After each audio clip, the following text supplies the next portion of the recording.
오늘 처음으로 제 이야기를 하고 싶어서 사연을 보낼 결심을 하게 되었네요. 중학교 다니는 아들을 키우고 있는 30대 후반의 여자입니다. 남편과 저는 결혼 14년 차고 이번 사건이 있기 전에는 큰 문제 없이 무난하게 잘 지내고 있었어요. 저희 부부는 예전부터 계속 맞벌이를 하는 중이라서 서로의 개인적 스케줄을 중요하게 생각하고 크게 간섭한 적 없었습니다.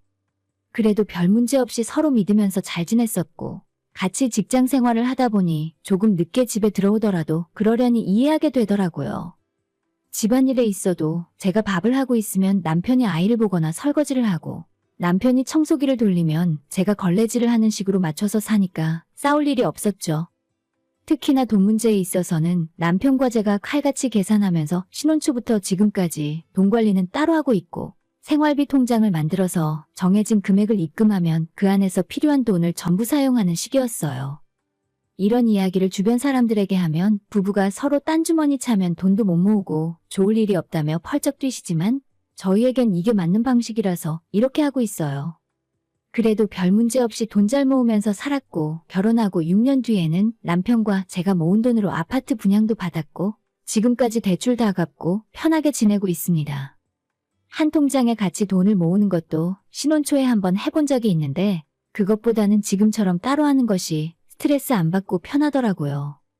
그리고 시부모님 챙기는 것은 기본적으로 남편의 일이고 혼자 살고 계신 친정엄마를 챙기는 건 반대로 제 몫의 일이었습니다. 서로 상대방 부모를 대신해서 챙기라고 강요한 적 없었어요. 10년 넘게 이런 식으로 살다 보니 서로에게 크게 바라는 것도 없고 인간관계 때문에 실망하고 감정 상하는 일도 없어서 좋았습니다. 친정아빠가 하필이면 저희 결혼하고 얼마 안 지나서 암진단을 받으셨고 손자 태어나기 불과 2달 남겨둔 상황에서 먼저 세상을 떠나셨어요.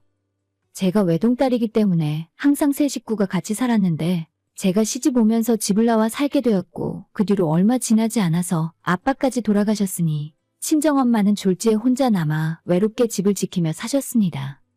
엄마가 정말 많이 힘들어하셨고 제가 많이 신경 쓴다고 썼지만 아빠의 빈자리를 완벽하게 메울 수는 없더라고요. 아빠가 돌아가셨을 때 남겨놓은 재산이 조금은 있어서 당장 엄마의 생활이 어려워지진 않았지만 평생을 전업주부로 사셨기 때문에 앞으로의 생활비를 생각하면 조금 걱정이 되는 건 사실이었습니다. 엄마 연세에 직장생활 경험도 없는데 당장 나가서 일을 하시기에도 만만한 상황이 아니었죠. 이런 형편에서 각자 따로 돈 관리를 했던 우리 부부의 상황이 나쁘지 않았어요. 만약 남편이랑 제가 돈을 합쳐서 관리를 했었다면 종종 엄마한테 용돈 보내주고 가끔 한번 병원비 보내줄 때마다 제가 남편의 눈치를 보면서 미안해했을 것 같습니다. 하지만 생활비를 제외한 나머지 돈에 대해서는 어디에 어떻게 쓰던지 묻지 않았기 때문에 속 편하게 친정엄마를 도와줄 수 있어서 그건 참 좋더라고요. 처음에 결혼할 때도 저는 양가 부모님에게 손 벌리는 것 자체가 싫었고 남편이랑 제가 결혼 전까지 모아둔 돈이 얼추 비슷했기 때문에 그 돈으로 신혼집 구하고 혼수는 꼭 필요한 것만 카드로 구입해서 결혼하고 같이 갚아버렸습니다. 부모님들 도움 없이 결혼하겠다고 말씀드렸더니 다른 사람보다 저희 시어머니가 가장 많이 좋아하시더라고요. 진짜로 너희들끼리 알아서 하겠다고? 나중에 딴소리 하면 안 된다. 그래, 요즘 시대에는 무조건 남자가 집을 해오라는 법도 없더라. 시댁에서 금전적으로 도움을 받다 보면 우리 친정부모님에게도 부담을 드려야 하는데 저는 저대로 제 힘으로 결혼하면 그만이지 돈 달라는 소린 진짜 못하겠더라고요. 이렇게 시작했어도 신혼집이며 혼수며 남부럽지 않게 준비할 수 있었고 오히려 결혼하고 지금까지 시부모님 앞에서도 당당하게 제 할 말 다 하며 살았습니다. 그래도 며느리로서 해야 할 일을 안 한 적은 없었어요. 명절에도 전부 일찌감치 가서 어머님보다 더 일을 많이 했었고 아무리 부모는 각자 알아서 챙기기로 했다지만 시부모님 두 분 생신이나 기념일에도 잊지 않고 용돈이며 선물이며 챙겨드렸습니다. 그래서 제가 친정엄마한테 용돈을 조금씩 보내드리면서도 양심에 찔린다거나 크게 잘못하고 있다고 생각한 적은 없었어요. 엄마도 엄마 나름대로 아빠 돌아가신 후로 고생 많이 하면서 사셨습니다. 할 줄 아는 일이 없었으니 할 수 있는 일도 별로 없었고 집 근처 식자재 마트에서 일을 하시면서 당신 스스로 생활비를 벌어서 쓰셨어요. 혼자 있는 엄마가 외롭지 않게 가까운 곳에 살면서 자주 찾아뵈었었고 전화도 매일 퇴근길에 한 번씩 드렸습니다. 엄마는 오래 제 곁에 있으면서 우리 아들 대학 가고 장가 가는 것까지 다 보여드리고 싶었지만 정말 세상 일이 제 맘처럼 되는 게 하나도 없더라고요. 하늘도 무심하시지. 작년 초 건강검진에서 정밀검사를 받아보라고 하더니 대학병원에서 말기암 진단을 받았고 예후가 정말 좋지 않았습니다. 바로 수술을 해야 한다고 해서 부랴부랴 예약을 잡고 엄마를 입원시켰고 막상 수술을 하려고 열어보니 다른 쪽에 전이가 되어 있다고 해서 엄청난 대수술을 하고 일부는 아예 다 드러내기까지 했어요. 그 뒤에 고통스러운 항암 치료가 이어졌고 병원에서는 엄마가 오래 사시기는 힘들 것 같다고 하는 바람에 저는 아빠에 이어서 엄마까지 보내드려야 하는 건가 하늘이 노랗게 변하는 것 같더라고요. 그때부터 엄마도 힘들어하고 저도 끝이 보이지 않는 절망의 긴 터널 속에서 살았습니다. 회사에서 퇴근하면 집으로 오는 것이 아니라 엄마한테 들러서 간호를 해야 했고 그러면서도 집안일과 아이 봐주는 일까지 소홀히 할 수는 없었습니다. 제가 그렇게 두 집 살림을 하는 동안 남편이 조금만 더 많은 일을 해주고 도와주었다면 참 좋았을 텐데 원래 하기로 되어 있던 본인 할 일을 다 끝마치면 더 이상 아무것도 하려 하지 않더라고요. 퇴근하고 친정에 들러 늦게까지 엄마를 돌보고 저희 집에 돌아오면 밀린 집안일을 하느라 또다시 늦게까지 쉬지 못하고 움직여야 했어요. 하지만 그것까지는 제가 충분히 감내할 수 있고 남편을 이해하며 참고 넘어갈 수 있었습니다. 그것보다 더 서운하고 제 가슴에 한으로 남아있는 건 저랑 결혼하고 우리 엄마를 장모로 알고 지낸 지가 십수년의 시간이 지났는데도 정말 엄마에게 아무런 관심이 없었습니다. 아니 세상에 옆집 아줌마나 TV에 나오는 연예인이 아프고 암에 걸렸다는 소리를 듣더라도 이 정도로 무심하진 않을 텐데 저한테 장모님 건강은 어떤지 물어본 적도 없고 맛있는 거 드시라고 용돈 한 번 주는 걸 본 적이 없습니다. 제가 한 달에 한 번씩 엄마 모시고 병원을 갈 때도 남편은 전혀 관심 없었고 따라오지도 않았어요. 어차피 제 엄마고 남편에게 따로 바라는 건 없었지만 가끔은 속에서 불덩이 같은 화가 끓어올라도 꾹 참고 넘어갔습니다. 남편은 물론이고 시부모라는 사람들도 남편과 똑같은 성격을 가진 인간들이라서 저한테 며느리 노릇은 그렇게 똑바로 하라고 잔소리하면서도 언제 한번 따뜻한 말 한마디 건넨 적 없는 사람들이었어요. 어렵게 버티던 엄마의 상태가 합병증 때문에 급격하게 안 좋아지기 시작했고 결국 작년 가을을 넘기지 못하고 중환자실에서 세상을 떠나고 말았습니다. 저는 너무나도 큰 충격에 다니고 있는 회사에 한 달 병가를 내고 누워있어야 할 정도로 몸이 좋지 않았고 정말 어떻게 장례를 치르고 엄마를 보냈는지 기억도 나질 않네요. 세상에 나 혼자 남겨져 있는 기분이었고 그나마 남편보다도 아들이 옆에서 많은 위로를 해주고 힘이 되어주더라고요. 아들이 아니었다면 저까지 모든 것을 다 포기할 정도로 우울증에 빠져 있었는데 제 가족들을 생각하며 겨우 정신을 차려야만 했죠. 당시에는 너무 정신이 없어서 몰랐었는데 시간이 좀 지난 뒤에 그때 장례식장에 찾아와주고 도와주셨던 분들에게 하나하나 인사를 돌렸어요. 그런데 가만 보니 우리 시댁 식구들은 장례식에 단 한 명도 직접 찾아오지 않았더라고요. 조의금만 따로 남편 통해서 보내고 실제 장례식장에는 아무도 오지 않았어요. 혹시나 내가 기억을 못하고 까먹은 건가 싶어서 남편에게 물어봤더니 다들 바쁜 일이 있어서 못 왔다고 대답을 하는 겁니다. 아무리 그래도 그렇지 몇 시간 거리 떨어져서 사는 것도 아닌데 하나 남은 사돈이 먼저 돌아가시면 그래도 장례식장에 얼굴은 비춰야 하는 거 아닌가요? 기가 막히고 코가 막힐 노릇이었지만 시부모들이나 하나 있는 신우조차도 전혀 도움 안 되는 인간들이라서 차라리 안 온 것이 날 도와준 거라고 생각하고 말았습니다. 다만 이번에는 저도 기분이 단단히 상했기 때문에 앞으로는 시댁에 찾아가서 착한 며느리 노릇하며 호구짓 하지 말아야겠다고 다짐을 했어요.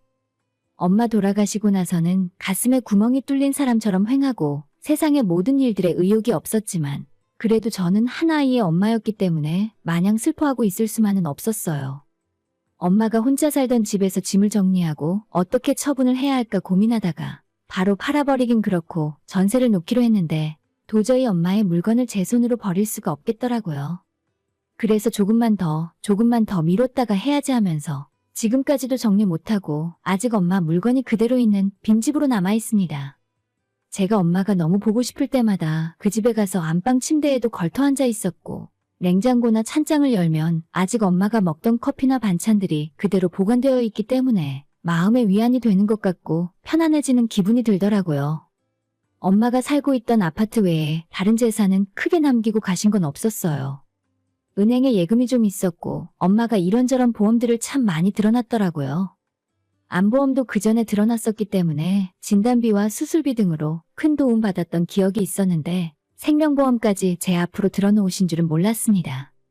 받고 나니 1억 5천 정도 되는 돈이었는데 엄마가 힘들게 투병하다가 돌아가시고 받은 돈인데 제가 그 돈으로 맛있는 음식을 사 먹을 수도 없었고 좋은 곳에 해외여행 다닐 것도 아니라서 한 푼도 쓰지 않고 은행에 묶어두었어요. 처음에 엄마 돌아가시고 어느 정도 정리가 된 후에 남편이 제게 엄마의 유산이나 보험금에 대해서 자꾸 물어보고 앞으로 어떻게 관리할 생각이냐고 물어보길래 전부 내가 알아서 할 문제니까 당신은 전혀 신경 쓸 필요 없다고 말한 적이 있었어요. 조금 매몰차게 이야기해서 그런지 남편은 기분이 좀 상해 보였고 그 뒤로는 제게 다시는 유산과 보험금 이야기는 꺼낸 적이 없었습니다. 장모한테 생전 따뜻하게 대해준 적 없던 남편이 돈 이야기 들은 뒤로 갑자기 관심을 갖는 모습이 너무 정 떨어지고 싫어지더라고요. 그날 이후로 남편에게는 아무런 기대가 없었습니다. 이제는 아이 때문에 사는 거니까 남편이 큰 문제 일으키지만 않는다면 이 나이에 이혼하는 것도 좀 부담스러웠고 아들이 사춘기에 한참 중요한 시기라서 쓸데없는 충격을 주고 싶지 않더라고요. 예전부터 크게 살가운 부부 사이는 아니었지만 특히나 엄마가 아파서 병석에 누워 계실 때부터 돌아가실 때까지 남편과 시댁의 태도가 너무 별로인데다가 마음에 안 들어서 나도 앞으로는 시댁 식구들에게 어떠한 기대도 하지 말아야겠다 생각하는 계기가 되었습니다. 그런데 지난 12월 연말에 어머님 생신이라 시댁 식구들 다 같이 모인 적이 있었어요. 사실 저는 별로 가고 싶지도 않았고 남편 혼자 보낼까 생각도 해봤었지만 나까지 유치한 사람 되지 말자는 생각에 그냥 작은 선물 하나 사들고 같이 시댁으로 건너갔죠. 다들 저한테 이젠 괜찮냐고 때늦은 걱정과 위로를 해주었는데 그 모습조차도 솔직히 곱게 보이진 않았습니다. 적당히 겉으로는 사이좋은 척 상대해주고 즐거운 척을 하며 식사 자리까지 이어졌어요. 그런데 시아버지가 식사 중에 술이 한 잔 들어가니까 본심을 숨기지 못하고 제게 물어보더라고요. 그런데 사돈댁 사시던 아파트는 어떻게 정리하기로 했냐? 그거 전세 주더라도 꽤 나갈 텐데 아직도 그냥 비워두는 거냐? 속으로 올 것이 왔다는 생각이었고 저는 그 집에 엄마 유품들도 그대로 있고 아직은 다른 사람 손타게 하고 싶지 않아서 그냥 그대로 있다고 대답했더니 이번에는 옆에 있는 시모가 깜짝 놀라면서 빨리 정리하고 세를 주던지 팔아버리라 하는 겁니다. 너가 그러고 있으면 돌아가신 분도 편하게 못 가신다.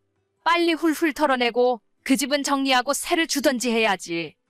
대체 왜 우리 엄마가 살아계실 때보다 돌아가신 이후로 그렇게 관심들이 많으신지 제가 때 되면 알아서 하겠다고 대답을 해도 시부모는 다들 저를 답답해 하더라고요. 저는 그 이후 기분이 좀 안 좋아져서 입을 다물고 가만히 있었는데 이제는 남편까지 합세해서 그 동네 아파트 시세가 얼마쯤인지 전세를 놓으면 3억을 받을 수 있네 어쩌네 하면서 한바탕 토론이 벌어졌습니다.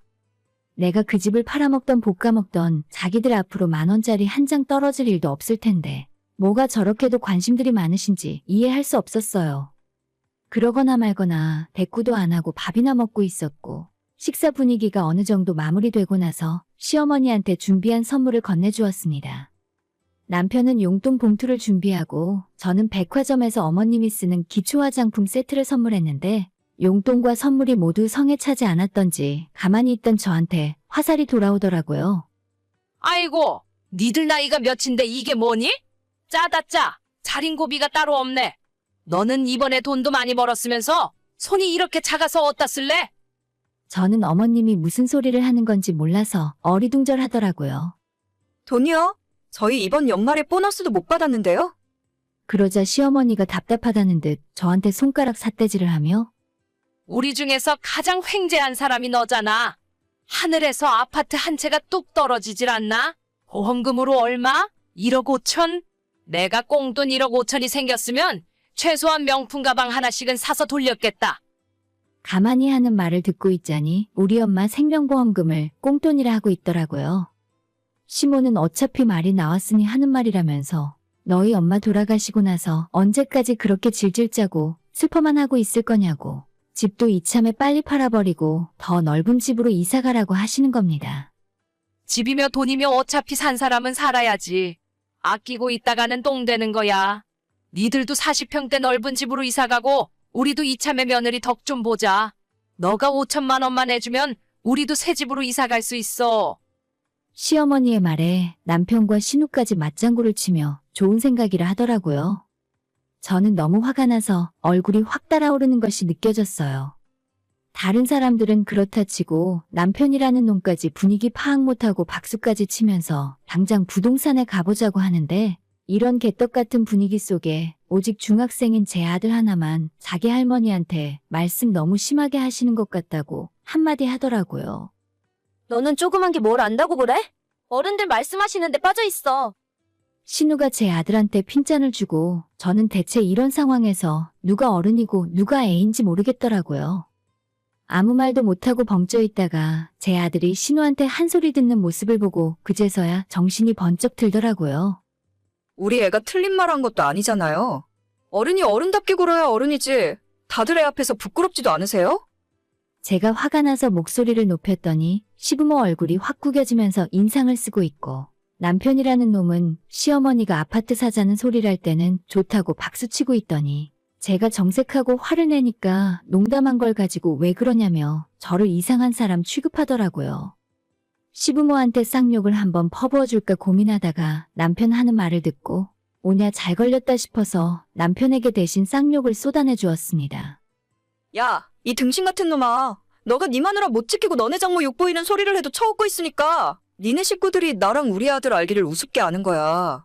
새 아파트 좋아하시네. 앞으로 나한테서 1,000원짜리 한 장 얻어갈 수 없을 줄 알아.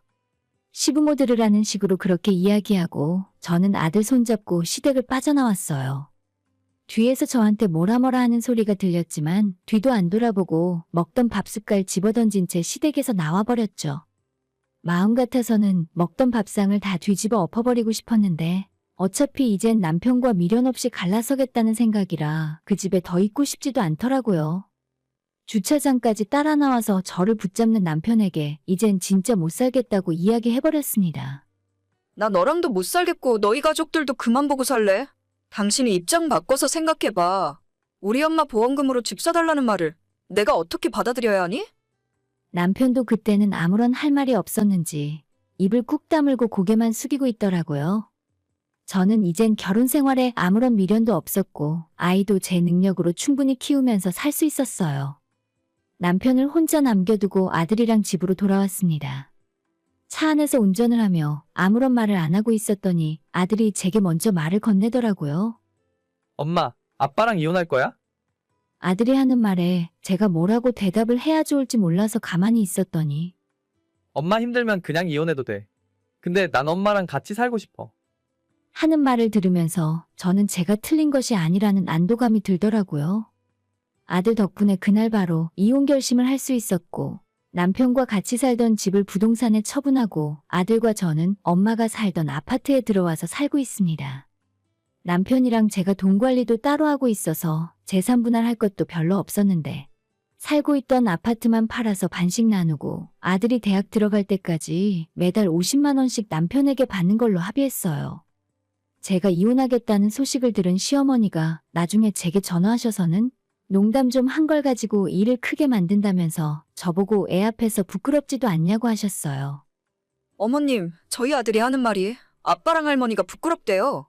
애는 제가 키우기로 했으니까 앞으로는 얼굴 볼 일 없었으면 좋겠어요. 라고 대답했더니 시어머니는 어디 집안에 장손을 너가 데려가냐면서 펄펄 뛰더라고요. 시모가 뭐라고 하건 말건 당장 아들이 저랑 같이 살겠다는데 다른 사람 의견이 뭐가 중요하겠습니까?